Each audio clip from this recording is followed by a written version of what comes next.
Little update on the TT, guys. What I'm going to do with this car is I'm going to sell it as it is.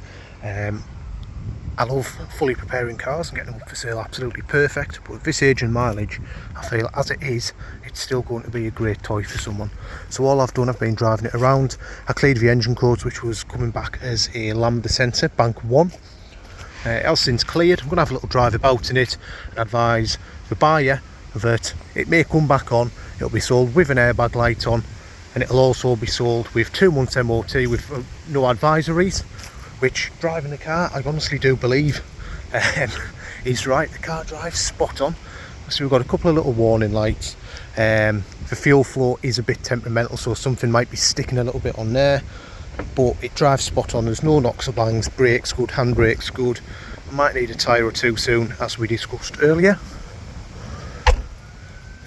Obviously it hadn't been a too well looked after car. It had been smoked in. It was an absolute state inside. I've took it to the Turks, given I think it was 7-8 quid. I've had a bit of a valet on the outside. What I like to do the inside myself. I find the cleaner that they use inside to be very sticky. I don't like the smell, but I've given it a quick go for myself with some Autoglym products. It's come up. It's like a different car. It's not perfect. I haven't spent too long on it. I'm selling the car as it is. It will be sold as a spares or repairs, no return. This is what you're getting. I also spent a bit of time with some leather cleaner, just a quick spray on the seats, and they've come up really nice, including in the rear. There's no rips or tears, there's barely any wear on the leather, a little bit around the bolster, but nothing too much. But overall it is really good. The heated seats have been working, the heaters have been working. It's starting to get a bit chilly now, so I'm really impressed with that. We'll turn the car on, you know, the engine light might be back on by now. There you go, starts up lovely. It definitely hasn't got 340 miles in it. I have only put 20 pounds of fuel in, but no engine light. The car revs, it starts and drives beautifully. Turbo kicking in as and when it should. I've been really enjoying driving this, so I can't lie. My dad, I think he still hates him. I tried to get him out in it today actually to make him change his mind, but he was busy, I'm afraid. But any doubts I had over the Mark 1 TT have been cleared with this car. I've got some good quality pictures. The car's going to be going up for just, I'm thinking about £850. There's a little bit of profit in it for me. I've obviously gone out my way to buy the car. I've got the auction logins. Not a lot of people can do that. That's one thing I have to keep reminding myself of. I don't want to give cars away, but I don't have to fully restore every car as well. This one here, I think it'll be a great car for someone. Yeah, might need a few £100 for the MOT, get the airbag light sorted. I've since had a look, there is some wiring under the driver's seat, which I'd imagine is the only reason that airbag light's on. So someone that knows what they're doing with electrics, give them 15 minutes, will probably have that fixed. What do you think, guys? Do you think I've done the right thing with this one? Do you think I should have got a bit more involved? At the end of the day, I've still done nearly 178,000 miles, so even if I did fully restore it, do everything it needed, a couple of tyres, fresh MOT, which probably wouldn't have needed a great deal, get the 2 lights off, possibly a lambda sensor, I might be looking at a £500 prep bill by the time he's had a little look underneath. You never know. Would that have made me any more profit? I certainly don't think so, but I think someone's getting a cracking car here. Thanks very much for watching this video, guys. What I'm going to do is I'm going to bundle up a few little updates together on one video.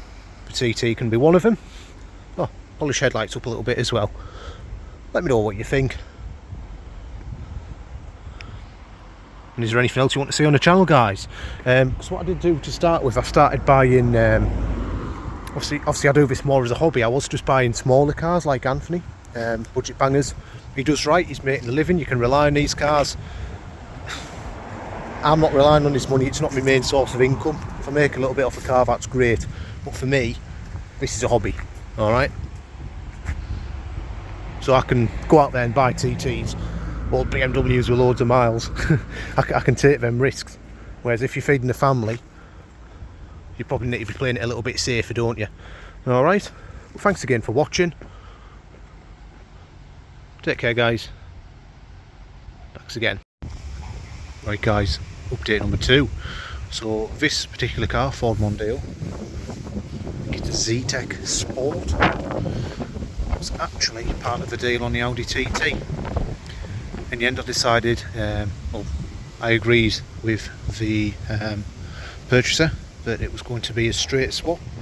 And as you can see, the car's in pretty good condition. No rust, very minimal scratches. You've got rear parking sensors, it's got a few nice features. It's a typical Ford Mondeo. I haven't actually painted it about yet. There we are, fairly clean. Tied up quite well. Let's have a look under here. Space saver, I'm guessing. Yeah. All nice and straight.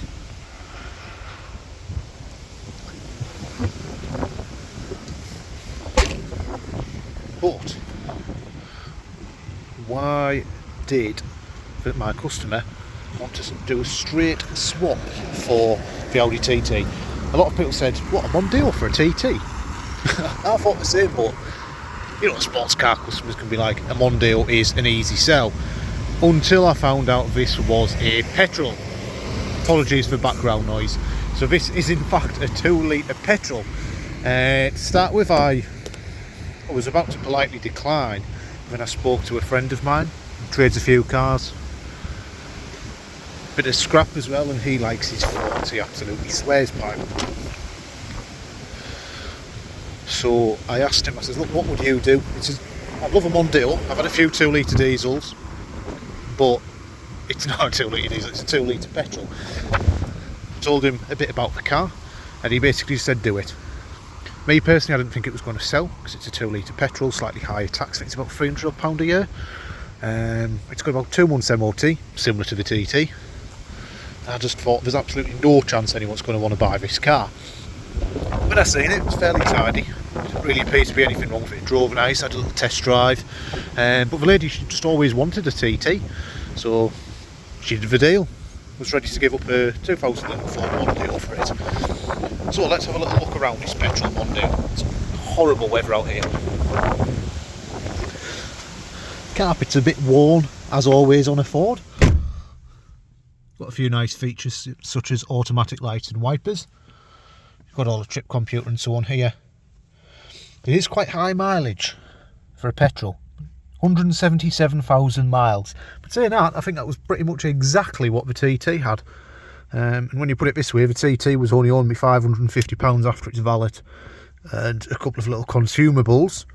So essentially, take it as you like. I've either got asking price and this owes me £850, or I've made nothing on the TT and this owes me £550, which, petrol or not, I don't think seems a bad position to be in because it is fairly tidy. Benefit from a good clean, but it smells good. There's not any smells of smoke, nothing like that. It has had a clutch last year.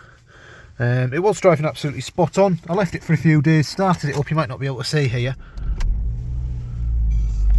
Good petrol engine on there. But there is a bit of a vibration. It feels like there might be an engine mount off, something like that. I'm just about to drop it into my garage, currently on the industrial estate. It's going in, yeah, you can really feel it there. Vibrating. So it sounds like it's an engine mount off. I want a fresh MOT on it. Driving it, I can't hear any knocks or bangs, funny noises, so hopefully it should be alright for MOT, but we'll soon find out. You never know with Mondeos. Seems a good one. Got a little bit of service history as well, which is good. I'll be honest with you, driving around in a 2 litre petrol, it's not actually that bad. It's not as underpowered as I thought. It is still a big 2 litre engine, despite not having a turbo. But one thing to consider as well is, it was actually a friend that mentioned it to me. He says, it's had a clutch last year. You don't have problems with injectors like you do with 2 litre diesel, which everyone seems to prefer. EGR, DPF, turbo, all the things that go wrong on the diesel one, this one doesn't have, and it's already had a clutch. So what's to worry about? Yeah, it might need an engine mounting, and it might, you never know, it might feel its MOT in a few bits. I can't hear any knocks or anything, but you never know, some of the bushes might be a bit worn or something, wheel bearings, I don't know. But the only thing it's missing is that 6th gear. Honestly, you're in 5th gear at 35 miles an hour. you're doing double the speed at 70 miles an hour. You're still in fifth gear. It is screaming at 3,000 revs. That's the only downfall of this car. Economy, it's not been too bad. The average fuel economy long term of this car is 37.7, which, to be fair, you might get 50 out of a diesel, but you'd probably pay more for one. You'd have problems with the injectors and turbo and so on in the meantime. And diesel costs more. That's one thing that people often forget about. It does cost more. So I think what we'll do, we'll get it in for MOT now, see what happens, and I'll give you a little update on this car. Potentially at the end of this little video. I'm just trying to do a few updates on this one. It may be in a future video when I'm on my way to the auction. Anyway, look forward to catching up soon. A few further updates shortly. Hi guys, you found me on a nice sunny day with my latest purchase. As you may be aware, my truck is currently in the garage in for a repair. It does have a bit of a boost leak from the secondary turbo. So I called on my good friend Anthony from Budget Bangers. Find a link to his page in the title, in the description, to pick up this BMW 1 Series from BCA Newcastle. I think the way Anthony described it, I gave him a quick call to see what his thoughts were, and he said, it looks alright actually. I think it's been a bit of a boyo's car, and I think you can see exactly what he means by that. There's some sheep. So it's had the rear wiper deleted. So I think it's been a younger person's car. Looking around, there's a couple of marks on the rear bumper. I think some of that will polish out, touching. And again, a good polish and a bit of touching on the bumper lip there, I feel as well. Don't think it would be, I might say what the preparation cost me. I might get all the rear bumper fully painted. Wheels in good condition. If anything, very slightly corroded quite corroded in the centre, I think it's fair to say. Brakes look in good condition. Pads seem to be about half worn, discs are good. Rear tyres, I'd say have roughly 5 to 6 millimetres remaining. Same on this side, they're matching at least. But overall, it's a very, very straight car. Again, signs of corrosion on some of the wheels, a little bit of curb marks, 5 millimetres on there. Discs, not in too bad condition. Car did pass an MOT in July with no advisories. But I think it is quite a tidy little thing overall, really. I think the phone will be going mad for this, younger people. Say a white 1 Series, depending on how much I'm looking at achieving for this car, I'd probably paint the wheels black, grey, something like that, to attract for younger people. But on this one, I think it looks right anyway. It's obviously had the rear windows tinted as well.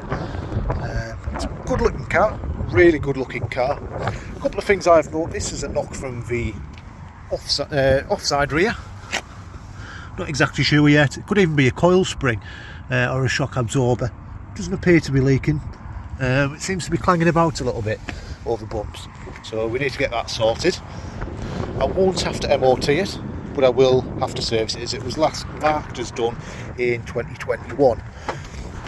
Just drop the key out here quickly. I'll show you in a boot. So obviously I had this black BMW badge put in. As a BMW lover, not something I'm personally a fan of. Got a set of mats in the boot. A bit of doggy hair on them. Again, not genuine, so I think we all know what I do with mats that aren't genuine by now. Straight in the bin. Battery. Is that the original battery? Could be. Looks like a BMW one that they supply. Got a first aid kit, something in here? Yeah, first aid kit warning triangle. Needs a good clean. Someone's having some fun. Change gear. Let's have a little look inside. So obviously it is a 3-door, something I'm not really a fan of. They are less practical. It's had a bit of the flashy treatment inside as well. You've got this, in my opinion, awful black BMW badge. I think these cars have dated a lot better on the outside than they have the inside. It just looks a bit old now, and not very up to date. Seats aren't too bad, need a bit of a clean. I've got the footrest built in, with it being the sport model. And it looks fairly tidy in the back. I've noticed there has been a battery leaking out on the floor there. You may be able to see an old battery was underneath one of the mats. I've since removed that, and hopefully that'll clean up alright as well. Obviously it's got the, would you call it a keyless start? It's warning me that the car is overdue a service. Should have been done in the 5th 2022. Also needs a little bit of fuel. No knocks from the steering. Like I said, there's a slight one from the rear suspension. Well, not slight, actually, it's a knock. So that needs sorting. You can maybe hear there's a pulley slightly chirping there.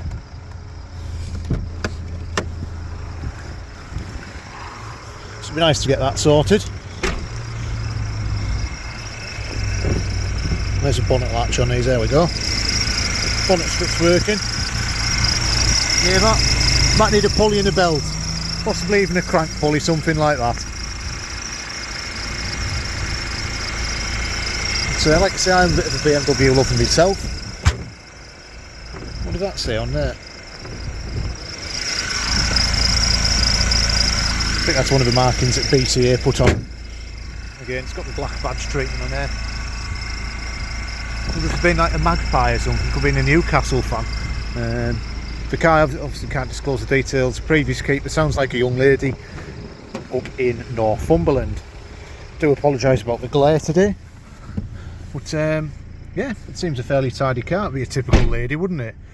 Curved wheels and nice and clean inside.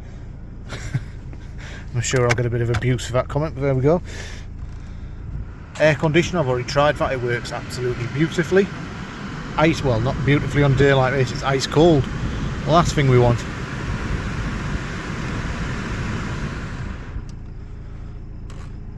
There we go, the radio. I fixed the aerial now. Bit of Boogie Wonderland, thank you, Smooth. Check if these work. Yeah. Yeah, that all works, all the buttons on the steering wheel. Next track. No, we don't want capital. There we go. 181,000 miles. There's the key thing, though. It's been averaging 50.4 miles per gallon. I think that's quite impressive, actually. And it, of course, tax is only £35 a year. Is there a slight boost leak or something there, or is it just a belt making a funny noise? The timing chain's not rattling, so that's a good start. And we've got the dash cam has been wired in, so we all know all of the worst drivers have dash cams. But overall, oh, I think I've bought a nice little car here. It's going to need a little bit to get it sorted. Anthony kindly picked it up. I'm not going to disclose the price. Obviously, we help look after each other, and we look after each other on the price as well, so I'm not going to disclose what I paid him to pick it up from Newcastle, but he scratches my back, I'll scratch his as well, simple as that. I won't go into that, but the car after fees only owes me £650. Looks like quite a good buy really, doesn't it?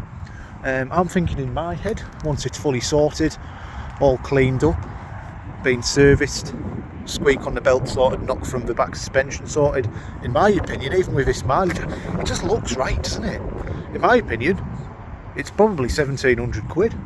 I think if you wanted, you could put it up for 18, 19, 1990, and it would do it, but you'd just be waiting a bit longer.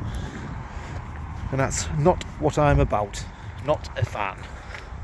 But either way, I think it's going to be the end to this video. Thank you very much for watching. I'll update you on a further video. I want to show you my Polo before that goes in as well, so I'm going to film that before it goes in to get a few repairs. That car sat around since May or June.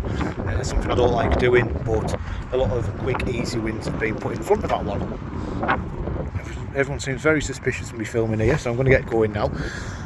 It's only an auction, Matt. It's nothing too scary. But there we are. Thank you all for watching. If you could like and subscribe, any comments are welcomed, and I will try and get back to you all as well. But obviously, as you understand, this is a hobby. I work full time. I'm a busy man. as well as trying to have a bit of fun flipping a few motors. Should have a few cars back soon. Mini should be back shortly. Polo's going in to get some repairs done, which I'll talk you through in the next video, and I'm waiting for the decision on the Mondeo as well to find out about the MOT and the vibration. That's one thing I forgot to mention to you, which isn't so great. You start it, we might not do it now. No, it's coming up bulb now.